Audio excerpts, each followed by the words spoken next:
a espiritualidade amiga presente, nos auxilie na compreensão, no entendimento, no estudo da noite de hoje. O que nos foi pedido para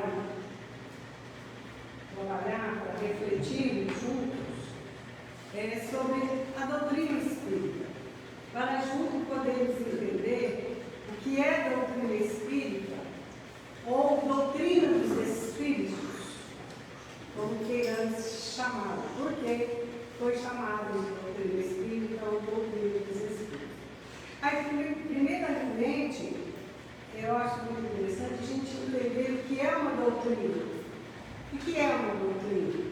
Doutrina, todas as religiões têm a sua doutrina.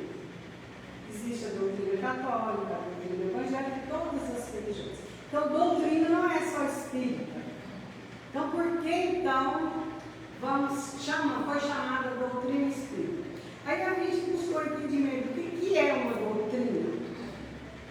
Né? No geral, o que é uma doutrina? Doutrina é definida como um conjunto de princípios que pode ser literário, político, sim, filosófico, científico, religioso e de direito. Por quê? O que é? Então, assim, doutrina, entendemos aqui que não é doutrina, só doutrina espírita. Doutrina está sempre relacionada à disciplina, ou seja, a compreensão, o entendimento dos seus princípios, as suas regras e os seus ensinamentos. Está relacionada à disciplina.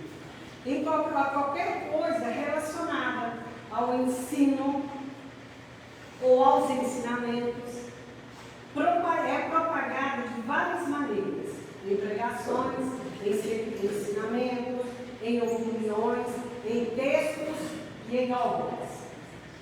Sempre assentada sobre uma verdade, que deve ser do conhecimento de todos. Então, uma doutrina é isso, é um conjunto, é um corpo de ensinamentos que foram pesquisados, avaliados, questionados, codificados, correlacionados e colocados em uma ordem para que todos que quiserem, né, se aproximar, estudar, conhecer, possam entender. Isso é uma doutrina. E lembrando aqui, sempre assentada sobre uma verdade que deve ser do conhecimento de todos. Então, por isso, Kardec viu por bem chamá-la doutrina dos espíritos, ou doutrina espírita. Por que doutrina dos espíritos? Porque não foi Kardec, Allan Kardec, o codificador dessa doutrina, não foi ele que inventou, nem quem criou. Às vezes fala assim, Kardec é o criador da doutrina espírita. Kardec não é o criador, ele é o codificador.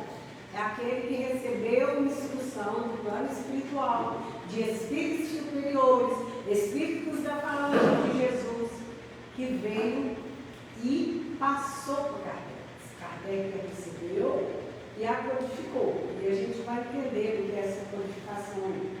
Então, uma doutrina, ou seja, essa doutrina espírita, chamando, ou dos espíritos, depois dos espíritos que há no século Kardec, está fortemente, unicamente baseada nos ensinos de Jesus Cristo, nos evangelhos e nos ensinos vindos dos Espíritos.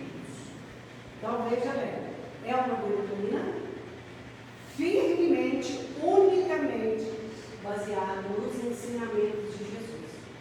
Então não podemos dizer que Kardec criou o nome de Kardec. Ele simplesmente buscou lá, com a ajuda dos Espíritos, nos evangelhos de Jesus, os seus ensinamentos e a trouxe para a gente.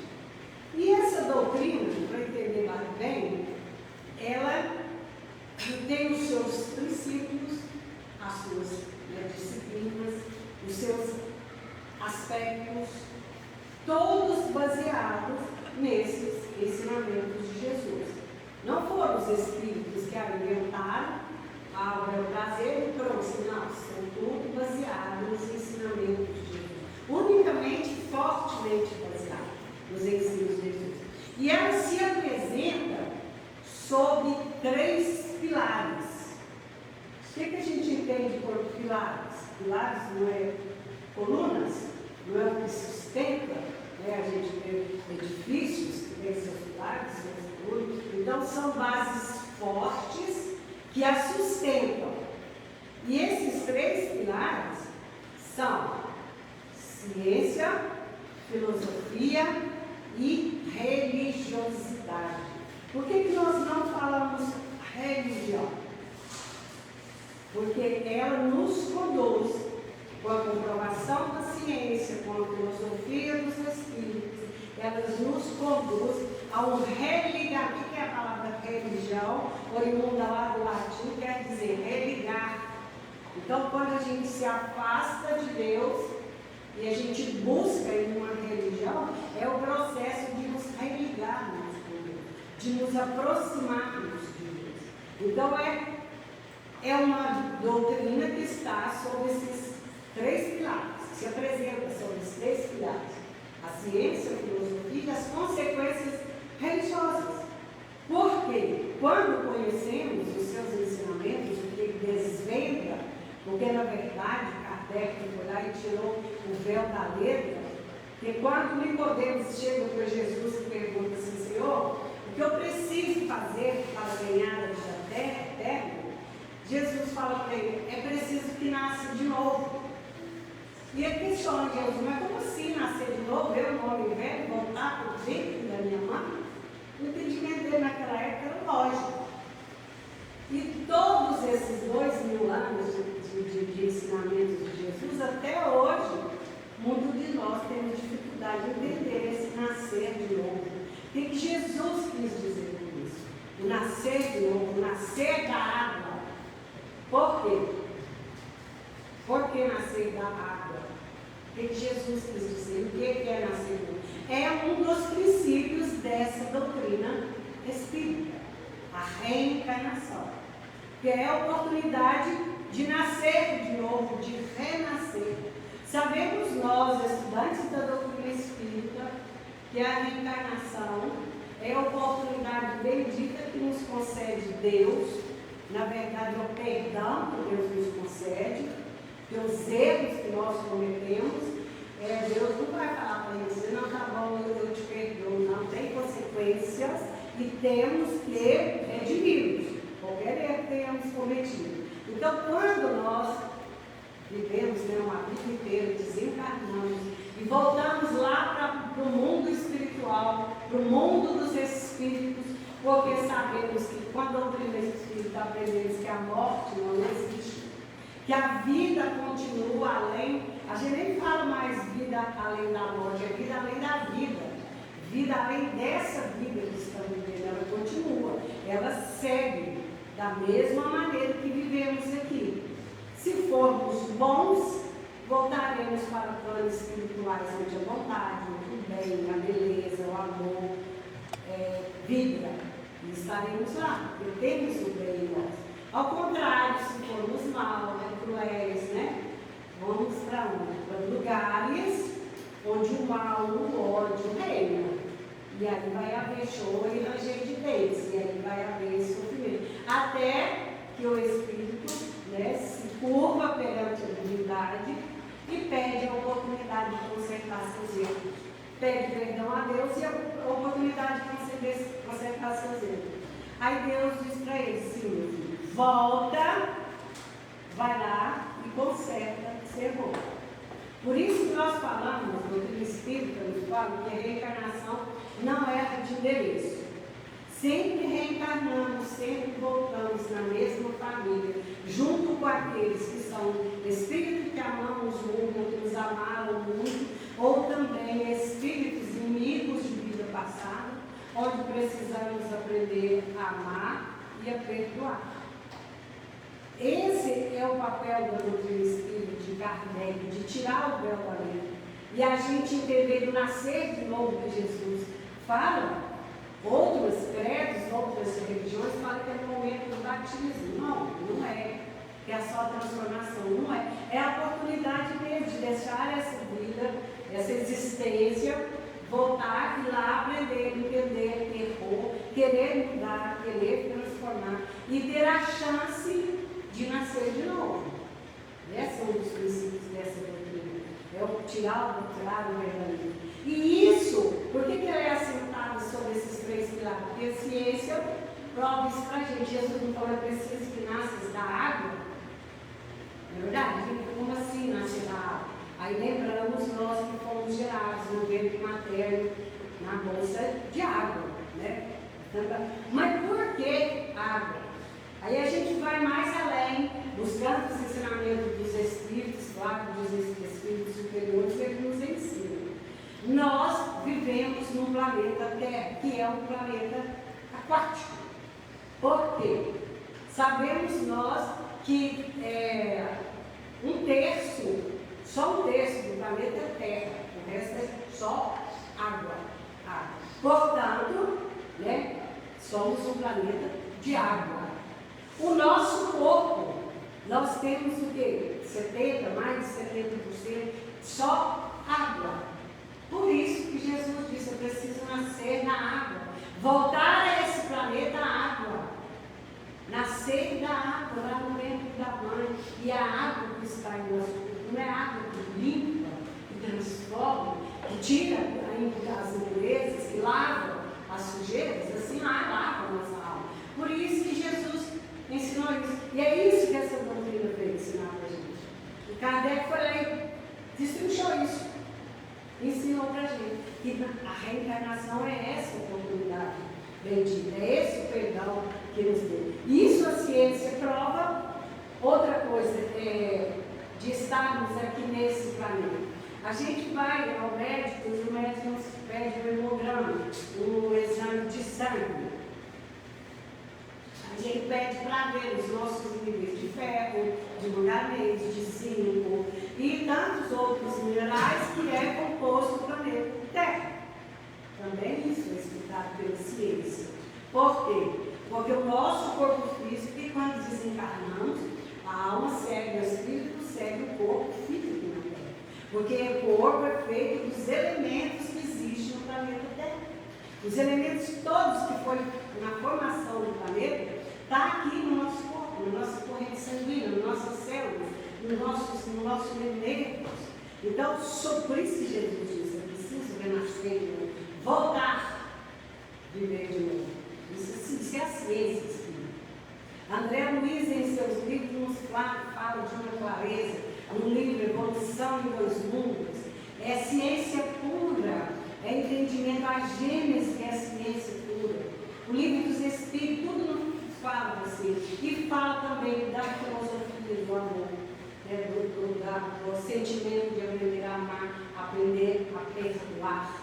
Isso é uma doutrina, porque aí a gente entende que é um conjunto de ensinamentos que tem várias ramificações. E a gente vai estudando e vai aprendendo e vai entendendo com muita disciplina e sobre uma verdade absoluta segundo os ensinamentos de Deus, de Jesus. Quais são os princípios e os aspectos desta doutrina espírita? Os princípios da doutrina espírita foram estudados recentemente, de biblioteca, estudamos durante 15 semanas, né? Os princípios dessa doutrina, que é os 15 princípios dessa doutrina: Deus, Jesus, Espírito, perispírito, evolução, livre-arbítrio, causa e efeito, reencarnação, pluralidade dos mundos habitados, imortalidade da alma, vida futura, plano espiritual, mediunidade, influência dos espíritos em nossa vida e ação dos espíritos da natureza. Esses são os princípios e a gente, estudando essa doutrina, a gente vai entender tudo isso. Por isso é um corpo, doutrina é um corpo, e não é só religiosa. Não é só religiosa, nem é só dos espíritos. né? Nem Kardec inventou. E o outro aspecto, os Espíritos nos falam em poucas palavras. Deus é eterno, imutável, ou seja, ele não muda, ele é Deus.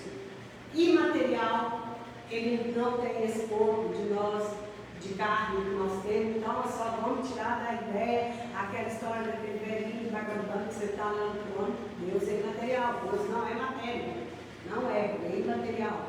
Ele é único, é um Deus só, não existe outros deuses. Ele é onipotente, ou seja, ele tudo pode, ele tudo é capaz, ele tudo faz.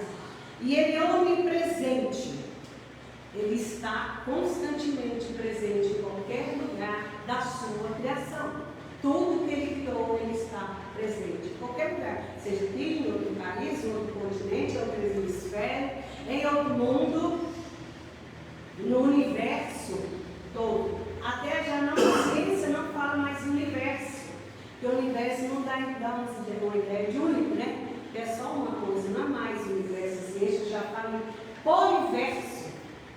Existe além dessa galáxia, outra, infinitamente.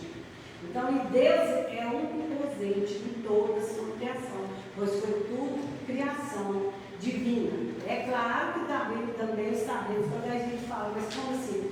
Só Deus criou, não é Jesus que criou o planeta Terra? Sim, Jesus é, vamos dizer, um assessor, é um Cristo de Deus, que é escolhido por Deus para a construção do planeta Terra, para que aqui voltássemos. Quando vivíamos em outros mundos, e esses mundos entraram em transição, como está acontecendo com a Terra agora, entre a separação do joio e do trigo, o que é bom fica, o que não é bom vai ser jogado fora, vai ser lançado ao fogo, vai ser transformado. E espíritos, nós, né, que vivemos aqui na Terra, tivemos essa oportunidade. E o Cristo, por que Cristo nos amou tanto? Porque Ele deu a sua vida por nós, como falamos tanto, nos ensinando. O primeiro ensinamento de Jesus foi que a vida continuou. Porque quando acharam que o mataram, que o crucificaram e acabaram com a ideia dele, ele ressurge após a morte, todo em luz, em esplendor, em vida e em abundância. E isso é um ensinamento do Cristo, que a vida continua após a morte. Que teremos dificuldade aqui, teremos sofrimento aqui, mas a vida seguirá plena depois que deixarmos o nosso corpo físico aqui. A gente não estudou lá que viemos do pó e ao pó voltaremos? Que pois existe uns ensinamentos em outros credos, Deus pegou o barro da terra e fez um boneco, soprou a vida e fez o homem. Não é muito bem assim. É porque é o que a gente acabou de falar, de todos os elementos que existem na terra, existem nas células do nosso corpo físico. Foi assim? Né? Então, é aqui que estamos vivendo, aqui que a gente precisava. E Jesus, em seu infinito amor por nós, quando Deus nos escolheu, isso Humberto de Campos nos fala lá no livro Coração do Mundo, Pátria do Evangelho, que existe no plano espiritual uma comunidade de espíritos puros, dos quais Jesus é membro divino. Ou seja, Jesus é o Cristo de Deus. O que é o Cristo de Deus? Isso até a doutrina espírita que nos ensinou também. A gente aprendeu assim, Jesus Cristo, a gente já expressou o nome de Jesus, né? É igual a gente, né? Rosa é o Pai, Jesus Cristo. Não, Cristo não é o nome dele. Cristo são espíritos que alcançaram um grau supremo de pureza. São espíritos iluminadíssimos, espíritos puros. Não é só Jesus que é Cristo. E existem vários espíritos crísticos, da mesma condições dele. Aí são aqueles espíritos que estão frente a frente com Deus, que conversam com Deus.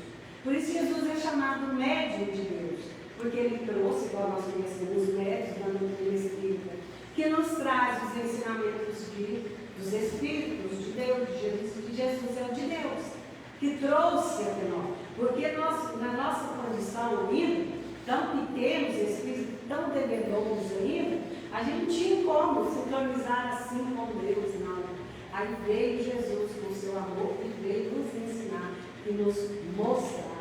E essa é essa doutrina espírita que traz todos esses ensinamentos da gente. Ela é uma doutrina de princípios, né? Os 15 princípios que falamos até. Aí aprendemos também que a doutrina espírita é o Consolador prometido. O que é o Consolador prometido? Por que é o Consolador prometido? Aí a gente lembra lá do Sermão do Cenáculo, ou seja, o Sermão da Santa Ceia. Jesus adorava confraternizar. Jesus era muito alegre, ele tinha muita alegria, muita felicidade com a vida dele. Ele estava sempre se reunindo, né? Com todas as histórias da vida de Jesus.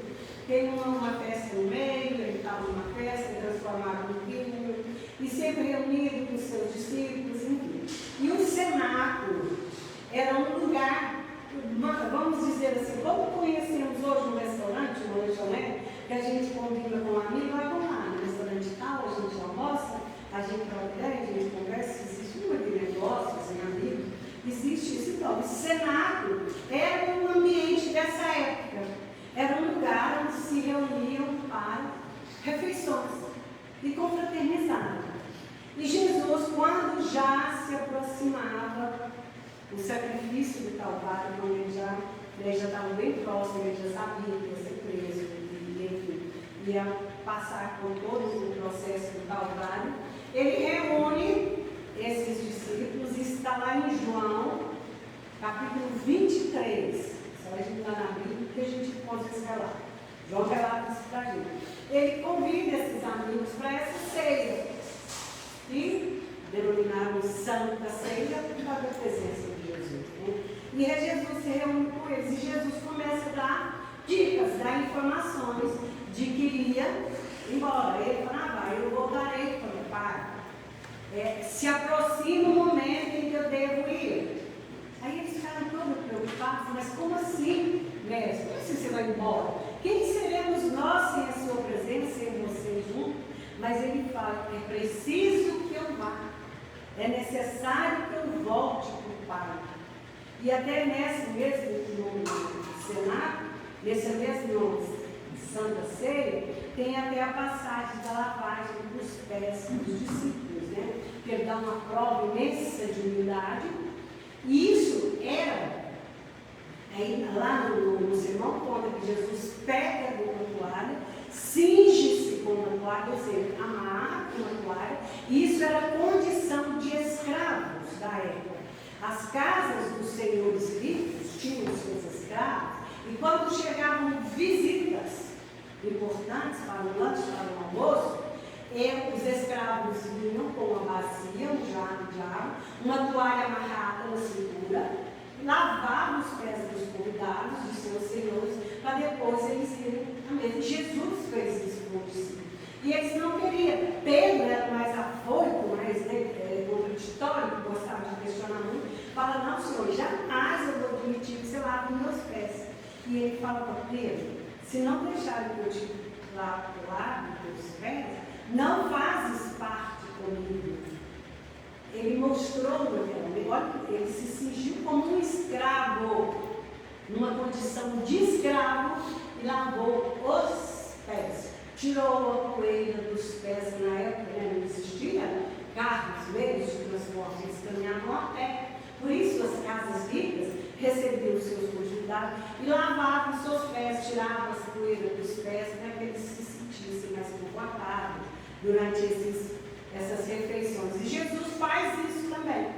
E após isso ele volta, tem todo o processo da distribuição do pão e tudo que ele fala. Aí no final, que ele serve o pão, serve o vinho, ele fala, eu voltarei para o Pai e eu pedirei ao Pai que vos envie um outro Consolador. Quando Jesus fala um outro Consolador, ele se coloca na posição de nosso Consolador. é Ele que nos consola, é Ele que nos alivia. Não é lá naquela passagem que fala: vinde a mim, estáis todos cansados e oprimidos, que eu vos aliviarei. Ele fala: vinde. Ele fala: peraí que eu estou eliminando os meus poderes. Ele não fala. Ele fala: vinde, vem. O processo é nosso. A dinâmica é nossa de deslocar, de largar nossa zona de conforto e ir até Ele. Porque a zona de conforto, quando a gente fala, às vezes é um lugar de sofrimento que a gente se compraz ali, na depressão, na tristeza. Ai, como eu sou infeliz, ninguém me entende, ninguém me ama, ninguém me quer, é até a zona de conforto, a gente fica. Não é verdade isso? Então Jesus fala: vinde. Então a gente tem que sair dessa zona, que tá, apesar de sofrimento, a gente fica para ir até Jesus, para receber o consolo, receber o alívio. E ele vai e fala ainda, mas não tem uma ressalva, ele fala: aprendei de mim, que sou manso e humilde de coração, e encontrareis o alívio para vossas almas. É uma questão para a gente pensar. Aprendei de mim. Ele está ensinando, ele ensinou, ele trouxe o Evangelho, ele trouxe as diretrizes, ele trouxe o caminho, ele trouxe a cartilha. Está lá no Evangelho, basta a gente abrir e estudar. Mas que dificuldade abrir uma Bíblia e estudar primeiro o Novo Testamento, Velho e Novo Testamento. E aí, a gente vai entender isso. Jesus falou: eu voltarei para o Pai, é preciso que eu volte, eu pedirei ao Pai que envie outro Consolador, e Ele vos enviará o outro Consolador, que vos fará lembrar de tudo que eu vos tenho dito e que ainda não podes compreender. Porque naquela época ninguém entendia muito os ensinamentos de Jesus. Aqueles poucos que entendiam os ensinamentos eram os que eram curados. Eles já vieram, já reencarnaram, sabendo que encontrariam Cristo, podiam mudar a sua vida. Eles já eram preparados. E outros não. E temos no Evangelho assim, lições dos leprosos, né? Os 10 que foram curados, não. E a gente vai estudando e vai aprendendo, entendendo isso. E Jesus fala: eu vos farei lembrar. Aí a gente pensa: vai fazer eu lembrar de quem eu estava lá? Algum de nós estava lá? Não sei não. Ninguém lembra. E nós não lembramos de estar lá, ninguém lembra. Mas por quê? O que é isso? Comprovando a lei da reencarnação. Todos aqueles que estavam lá seguindo Jesus, que andavam as multidões com ele, cada um de nós aqui seguindo Jesus já. Mas só que a gente ficava lá no finalzinho, esperando o Paulo que ele pediu, ou porque estava na moda na época, vamos seguir esse peregrino aí, que está falando coisa bonita, mas ninguém entendia, nem preocupava com ele. Mas ele falou, ele ensinou. Por isso que ele diz: eu vos farei lembrar. Então, se a gente está aqui hoje, se a gente caminhou, se a gente veio aqui para aprender sobre esses ensinamentos, está lembrando, é só para a gente acordar e lembrar: não é que eu estava lá. E a reencarnação que me deu essa oportunidade. Eu já tive várias vidas, várias existências. A gente pode falar várias vidas, não. Vida é uma só. Deus criou a vida e pronto, vida. A oportunidade de reencarnar são existências. Então a gente tem que falar assim: eu tive várias existências. Então Jesus promete esse Consolador.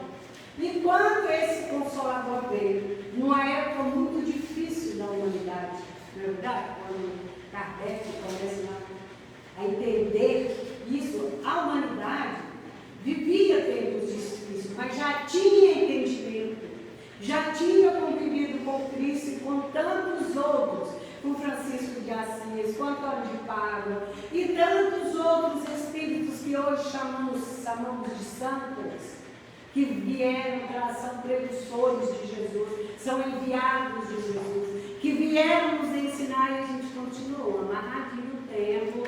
Não, depois eu quero, depois eu vejo, depois eu vou fazer. E ele, o Consolador prometido, chegou na época certa, na época certinha. E agora vamos entender, quando a gente entende que esse Consolador prometido é o próprio Jesus, na figura dessa doutrina bendita, que veio nos fazer lembrar do que a gente tinha aprendido lá com ele não resolveu nada, não fez nada na vida, ele vem e me escolheu.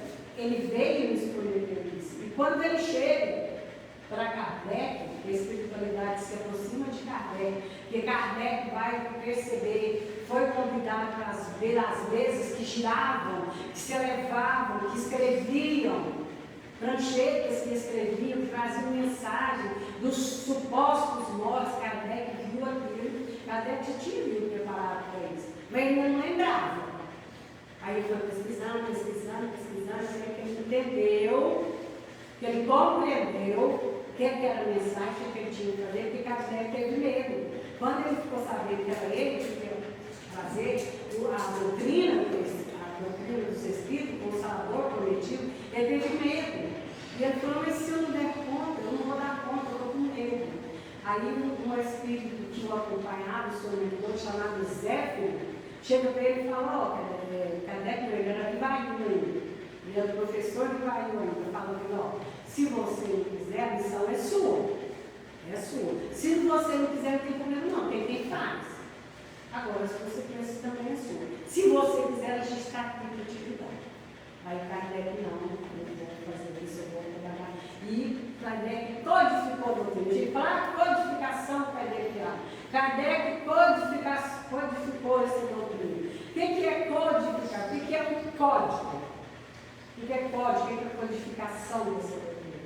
Códigos é trazer uma coisa que é muito difícil, vai um especialista lá e codifica aqui, coloca tudo no código, transformando, tirando o véu da letra e trazendo as coisas bem simples para o nosso entendimento. É o que Kardec foi lá, pesquisou o que Jesus quis dizer que nasceu de novo. Aí foi quando ele escreve o livro dos Espíritos, que nasce no livro dos Espíritos. Como é que Jesus quis dizer isso? O que ele quis de nascer de novo?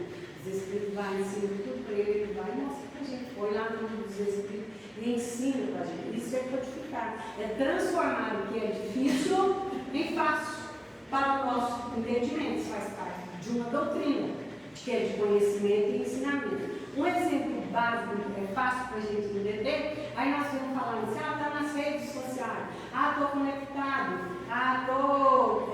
tem tantos exemplos a respeito. Como que a gente entende, o que a gente entende para poder conectar-se a essa rede? Como que a gente faz para conectar? Não é o Wi-Fi? Não, mas o que é o Wi-Fi? Vai explicar em miudinho para nós o que é o Wi-Fi.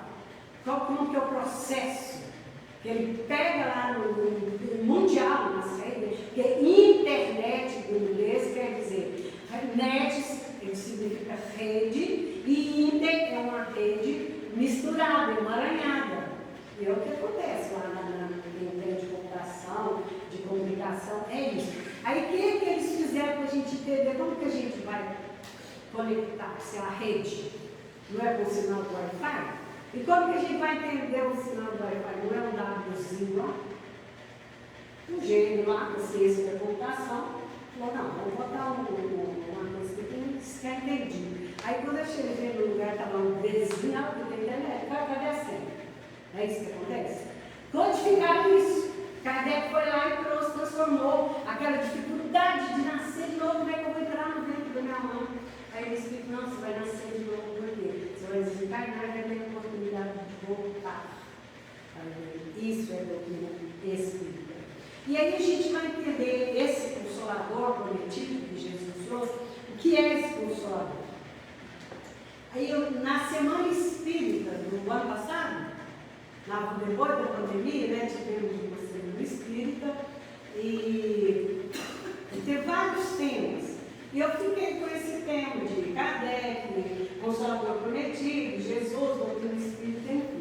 Fui buscando, fui pesquisar e achei uma dinâmica para nós entendermos o que é esse Consolador prometido.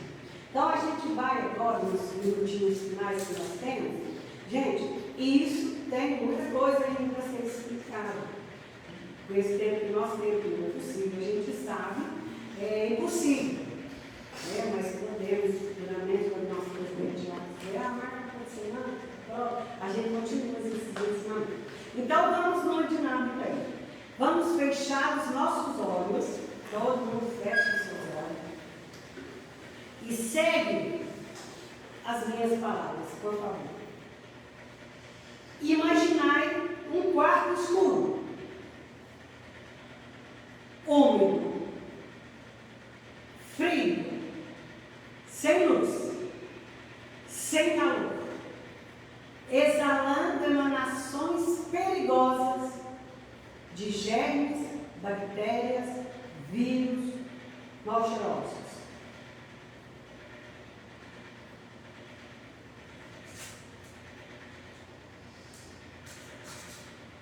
Imaginai agora que estão sendo abertas largas janelas, permitindo franca luz, permitindo a entrada de raios de sol benfazejos. Deixai que grossas lufadas de ar puro se cruzem, se trespassem, se interpenetrem em todas as direções deste ambiente, varrendo, higienizando, limpando. Conseguimos mentalizar o quarto escuro, as janelas sendo abertas, as lufadas de ar puro, a luz do sol penetrando e limpando, conseguimos isso, né? Então, já que conseguimos isso, vamos dando uma pausa. Aí a gente volta depois, lá naquele ambiente onde as janelas foram abertas. Vinde depois e verificai a transformação produzida pelos agentes naturais naquele ambiente. Acabou a umidade, acabou o mofo, acabou o mau cheiro, acabou a escuridão, acabou tudo. Não está limpo o ambiente, não está cheiroso, não está perfumado, não está iluminado. Essa é a exata imagem desse quarto antes.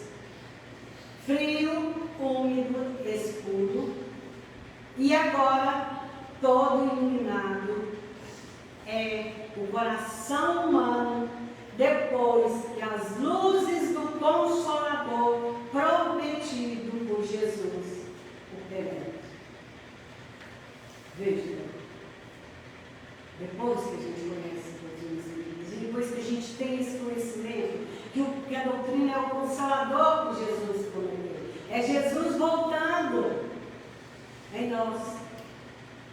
Ao influxo desse ósculo divino, o nosso coração e nossa vontade se abrem, despertam e vibram. A nossa vontade se abre, desperta e vibra para a conquista da vida eterna. Ideal que se encerra em espírito e verdade na redenção de nossas almas. O Consolador não traz nenhuma mensagem determinada ou embaixada que se possa traduzir em linguagem terrena. Ele fala ao coração humano e impregna-lhe a própria elevação, a beleza.